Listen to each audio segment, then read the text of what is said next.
Morning, folks. As usual, I'm down here at the pens, and it is a beautiful day. I have switched out my felt hat and my cap for my straw hat. When it gets really windy, straw hats just blow off, and when you're bending over working and stuff like that, a cap is a whole lot more suitable. And my felt hat it's just too heavy and too hot. I wore it yesterday and I like to have burned up. So I've got to take advantage of this beautiful day. The sheep pen needs to be cleaned out, so I'm going to go in there and clean it out. I've got to clean Jack's stall. He's still stopping and starting a lot, and a round pen will help with that. You can use a round pen to build a animal's cadence. One of the reasons is when you're working the animal and you're trying to correct them, and they're still kind of green, they have a few issues with you're pulling on them, so they stop. They're not sure what you want. So in the round pen, I can just take and let him be on loose rein and move around. Just going to make a temporary one with some timeless fence posts and some rope, just to kind of help him out. Let him get some cadence. When I ask him to walk on, he'll walk on. When I ask him to trot, he'll trot. When I ask him to lope, he'll lope.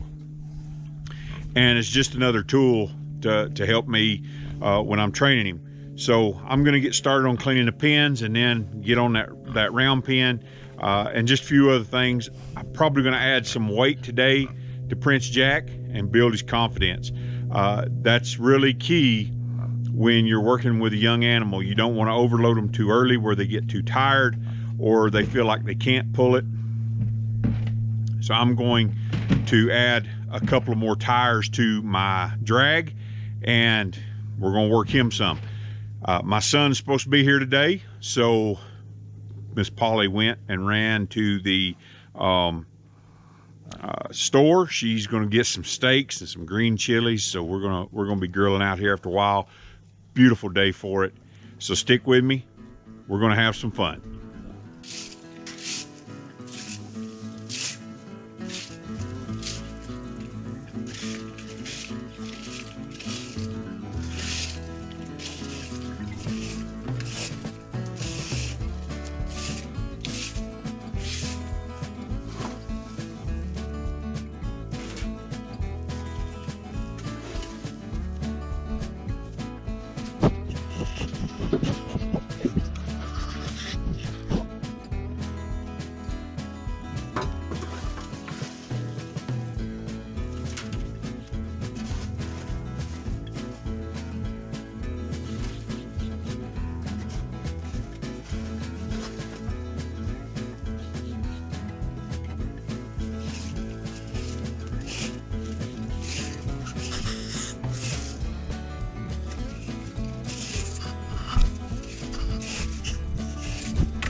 Okay, folks, I want to take and give a shout out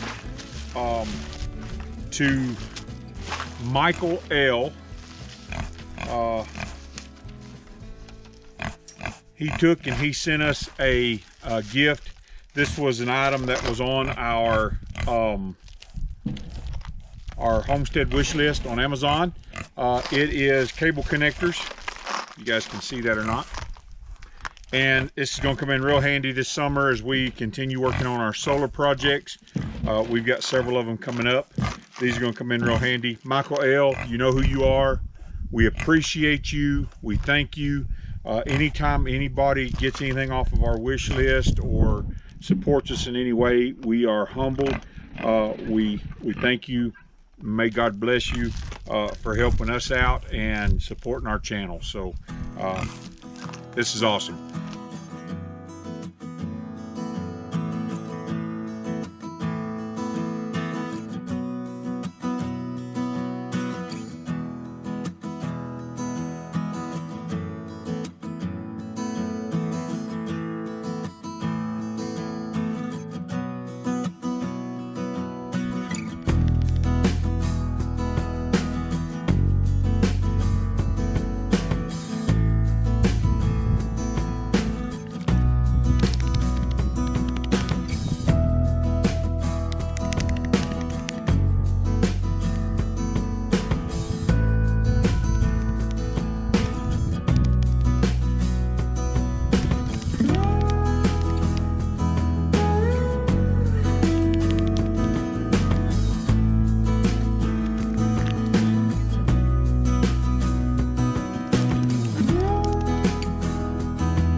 We have got steaks and green chilies on the grill.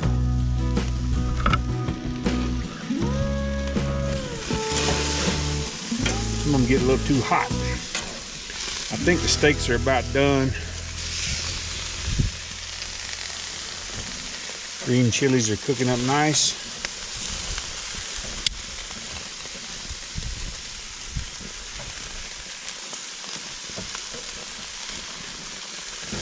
Oh yeah, these steaks are ready to come off there. And the green chilies will be done. It's gonna be some good eating.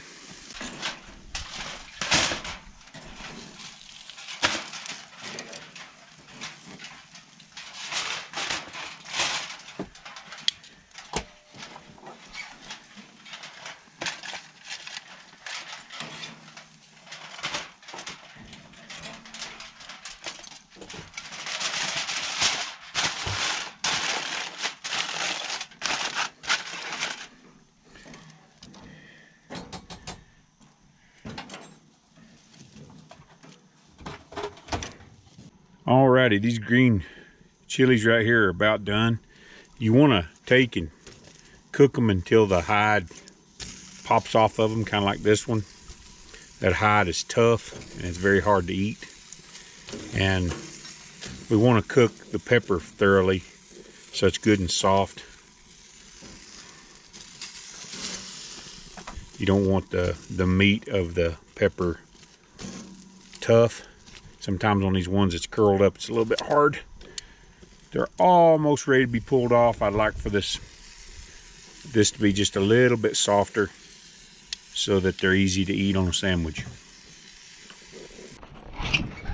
Miss Polly is in here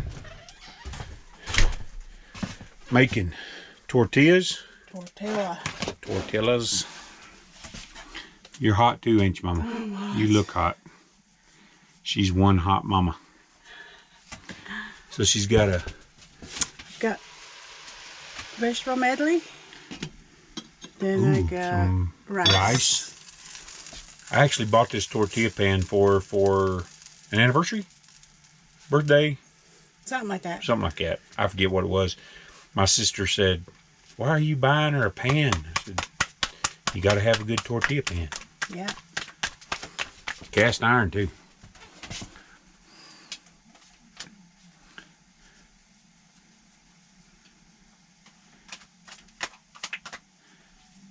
How long have you been making bread, baby? Oh, goodness. Maybe 8 or 9 I started making bread. It's a long time ago.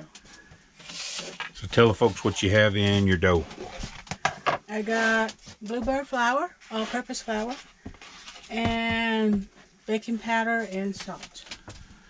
And then you let it rise. I'll let it rest for 20 minutes or so. Put a little bit of flour on it to keep it from being sticky. If it's sticky, I have to dust it with flour.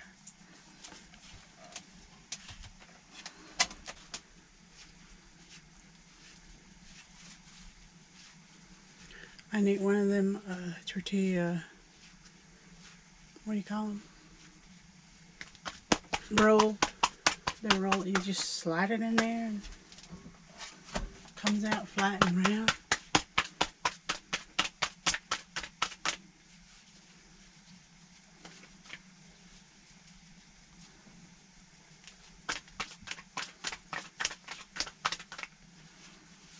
Arthritis, it's hard to pat it out and roll it out and stuff. So I need a dough machine, dough maker machine, KitchenAid with all the attachments. Hint, hint. Hint, hint. It sounds like our son is pulling in. Yay!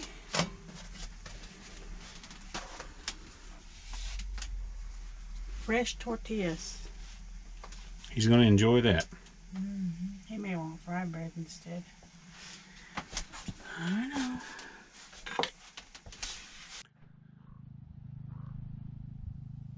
Okay, folks, we had a really good lunch. I was in the middle of this, and my wife said our son was almost here, and I had to go cook steaks, which I didn't mind because the steaks were really good. All the food was really good. Then we did a little bit of target practicing, and then I got back down here and I finished this up.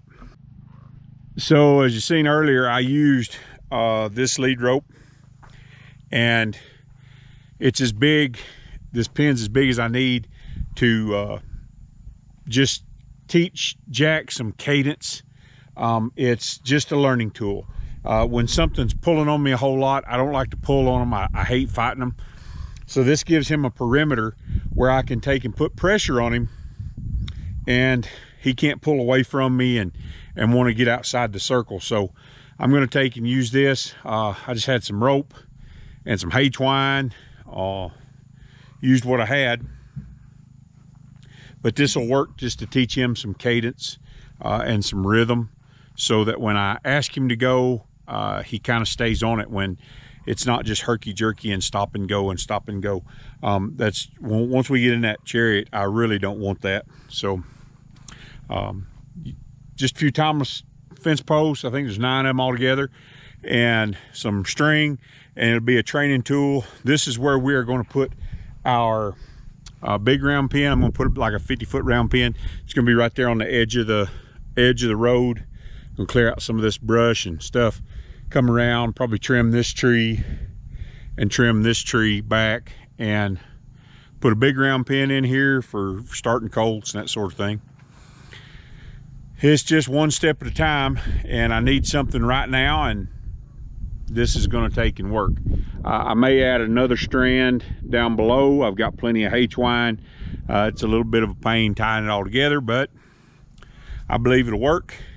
Right now, we got to go meet a man, go do a consultation. He's needing to figure out how much fencing material he's going to need, so we're going to go out there and take a look at it. That's one of the things that we do. We do off-grid consultations, and just rural, I guess you call them rural consultations. We call it off-grid consultations, where we take and go out. If somebody needs help with a fence, they don't know what material to get, they don't know what to do, we'll go out there and we'll help them out. And we had this appointment all week, So I've got to go get everything picked up and head over there and meet him. So I'm gonna come back. Hopefully it won't be too late, and we can try this little pen out, see how it works. When I talk about cadence in an animal, what I'm referring to is the consistency of the gait. When I put an animal in a walk, I want them to walk. When I put them in a trot, I want them to trot until I give them a cue or signal them to stop. If I put a horse on a lope, let's say I'm loping a circle, I want that horse to lope on that circle until he gets a cue from me to do otherwise. In a draft animal, this makes your ride in your buggy, your cart, whatever it is that they're pulling, a whole lot nicer, because if you put them on a walk, then they've got some rhythm and you kind of get a more smoother ride. When you ask them to trot, then they'll pick up a trot and they'll stay at a trot, and you can cover ground, and there's not just this stop and start and trot a minute, walk a minute, that sort of thing. And with donkeys, they tend to want to quit. He's more of a block type animal, as I've talked about before. So building his cadence is really important to making a really well-rounded draft animal, where when I ask him to walk, he just stays right on it and doesn't stop. This also really helps in direction. If their feet's moving, they generally tend to stay going in one direction, and they don't wander in these young draft animals that haven't been worked a whole lot. So if I can keep their feet moving, the old saying is, an object that's in motion tends to stay in motion, and it's easier to direct. So I'm not having to direct him a whole lot, use my reins a whole lot, just keep him walking on and going right up the road. And with all block animals, you don't want to just drill them. If you just drill, some animals can take drills. You can just take and just do the same thing over and over and over, and they're fine with it. With a block type animal, it's really important to break it up and change it up. So that's what I'm doing here, moving his hindquarters, moving his shoulders, really getting him to follow me around and follow my lead. And then I'll go back to asking him to walk, to trot, and even to lope when I give him the cue. And the more you change things up with the block type animals, the better their minds are going to become. The more you can change exercises with them, the faster they have to change their thought process, which helps improve responsiveness and just helps the overall animal get to be a little bit quicker when they're thinking. So here I'm going back to asking him just to walk on, and he needs a lot of encouragement, and timing is key. You never want the animal to follow through with their train of thought. So animals have tails, they have little signs, they posture, they position themselves to do what they want to do. And if you pay real close attention to the animals as you're working them, you will begin to learn what their tails are, and you can cut them off at the pass, so to speak, and cut their process off, their thought process off, before they actually make a decision to stop or to turn or whatever it is that you don't want them to do. So that's where horsemanship really starts to improve, when you really look at those little small telltale signs and getting ahead of the horse. You never want to be behind your animal, and what I mean by behind is behind in timing. I had an old horseman one time, he told me, he said, horsemen are never in a hurry. They're efficient. So if you're always trying to correct what the animal just did, you're behind. You have to be ahead of the animal. That's what it means to be a leader, is be in front. Not just physically, but also mentally. What this looks like as I'm trying to build cadence in Prince Jack is when I recognize his tails that he's about to stop or he's about to slow down. That's when I apply pressure to him and encourage him to keep walking. I don't wait until he has already stopped or he's already quit trotting to ask him again. At that point, it would already be too late and his thought process would have already been completed. And we have a saying, once is an accident, twice is a habit. So if you continually let the horse get ahead of you in your timing and your thinking, then they form habits very quickly. What you always have to remember when you're training a horse, donkey, and mule is that you're training the mind, not just the body.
Come on. Come on. Oh, right there. There you go. You lazy boy.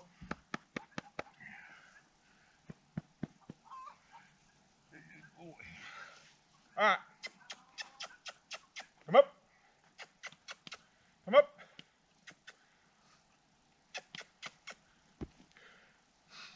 Good boy. Good boy.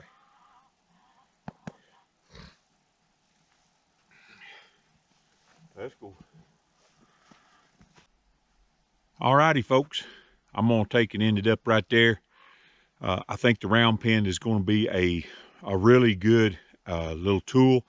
Sure didn't cost anything, and maybe look a little bit janky, but it works, and that's all that matters. It's safe. Nobody's going to get hurt on it, and it's just another training tool that I can use to help Prince Jack get to the point where he is a good, solid draft animal. So with that being said, remember, be not weary in well doing, for in due season you shall reap, if you faint not. We'll see you later.